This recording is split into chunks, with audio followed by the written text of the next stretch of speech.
என் அற்புதம் அண்ணா. நல்லவன் தன் பிள்ளைகளுக்கு சுதந்திரம் வைத்து போகிறான்.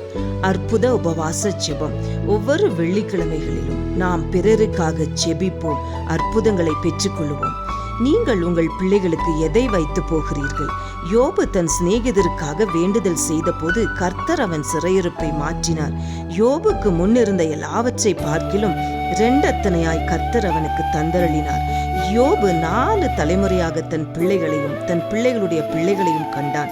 நாமும் யோபுவை போல பிறருக்காக ஜெபித்து உத்தமமாய் நடந்து வந்தால் நமது பிள்ளைகளும் வருங்காலத்திலே பாக்கியவான்களாய் இருப்பார்கள். மகிழ்ச்சியாய் இருப்பதும் உயிரோடு இருக்கையில் நன்மை செய்வதுமே அல்லாமல் வேறொரு நன்மையும் மனுஷனுக்கு இல்லை. நீதிமான் தன் உத்தமத்திலே நடக்கிறான், அவனுக்கு பிறகு அவன் பிள்ளைகளும் பாக்கியவான்களாய் இருப்பார்கள்.